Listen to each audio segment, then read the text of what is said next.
हिंदू धर्म और सनातन धर्म में क्या फर्क है? हिंदू धर्म में मूली बांधने का क्या महत्व है? हिंदू धर्म में संख्या 108 का क्या महत्व है? पोस्टमार्टम रात को क्यों नहीं किया जाता है? बिसरा क्या होता है? पोस्टमार्टम के बाद इसे सुरक्षित क्यों रख लिया जाता है? पोस्टमार्टम में क्या क्या होता है? हिंदू धर्म और सनातन धर्म में क्या फर्क है? हिंदू धर्म और सनातन धर्म एक ही है, पर एक दूसरे से बहुत अलग। हिंदू कोई धर्म नहीं है।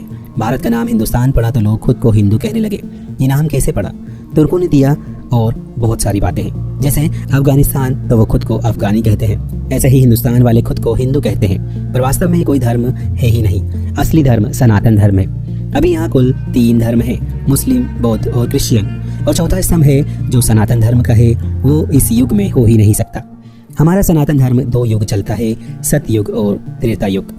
द्वापर के बाद फिर अन्य 2 धर्म आते हैं। वो धर्म वाले द्वापर के बाद ही आते हैं, इसलिए उनका धर्म इस वक्त चलता है। जबकि भारतवासी 2 तरह के होते हैं, एक आस्तिक, एक नास्तिक। जो आस्तिक होते हैं वो ईश्वर की राइट हैंड हैं, जो नास्तिक हैं वो ईश्वर की किसी भी बात को नहीं मानते हैं। हिंदू धर्म में मूली बांधने का क्या महत्व है? बात अगर पूजन की करें तो मूली एक पवित्र धागा माना जाता है, और इसे आपके हाथ में इसलिए बांधा जाता है ताकि आपके मन में सात्विक विचारों में वृद्धि हो।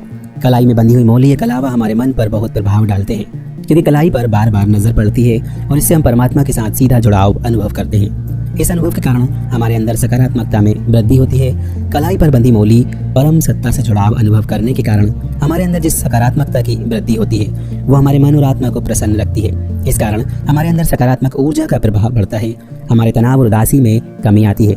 इससे हम अपने सभी कार्य सही तरीके से कर पाते हैं। क्या आपने सोचा है कभी इस तरीके से? ये एक छोटी सी मूली हमारे लिए कितनी महत्वपूर्ण भूमिका निभाती है। हिंदू धर्म में संख्या 108 का क्या महत्व है? सनातन धर्म में 108 का सांख्यिकी महत्व बहुत है। ज्योतिषी में पूरा भचक्र 360 डिग्री का मान रखता है, और इस भचक्र को 12 राशियों में बांटा गया है। इन्हीं 12 राशियों को 27 नक्षत्रों में विभाजित किया गया है। प्रत्येक नक्षत्र के 4 भाग या चरण या पाद होते हैं, यानी कि 27 × 4 = 108। यह 108 संख्या ज्योतिष शास्त्र में शुभता के लिए मानी जाती है। सभी साधु, सन्यासी, महंत आदि के पदनाम पश्चात पूर्ण नाम के पूर्व सम्मान देने हेतु शुभकारी संख्यक श्री 108 लिखा जाता है। पोस्टमार्टम रात को क्यों नहीं किया जाता? पोस्टमार्टम एक मेडिको लीगल प्रोसीजर है जिसमें किसी व्यक्ति की मृत्यु के पूर्व उसकी स्थिति और मृत्यु का कारण इत्यादि का विश्लेषण होता है। क्योंकि हमारे लीगल प्रोसीजर ब्रिटिश टाइम के हैं, जब पूरे देश में कुछ स्थानों पर बिजली के प्रकाश की व्यवस्था थी और लैंप की रोशनी में सब कुछ स्पष्ट दिखाई नहीं देता था, इसलिए ब्रिटिश पीरियड से यह परंपरा एवं व्यवस्था है कि पोस्टमार्टम केवल दिन में किया जाएगा। दूसरी बात यह है कि पोस्टमार्टम करने वाले डॉक्टर मेडिकल जूरिस्ट कहलाते हैं और बहुत कम संख्या में होते हैं, इसलिए उनकी उपस्थिति सामान्यतः दिन में होती है। इसलिए आज भी यही व्यवस्था है कि पोस्टमार्टम दिन में ही होता है। बिसरा क्या होता है? पोस्टमार्टम के बाद इसे सुरक्षित क्यों रख लिया जाता है? अगर मौत संदिग्ध परिस्थिति में हो और अंदेशा हो कि जहर से मौत हुई है तो बिसरा की जांच की जाती है।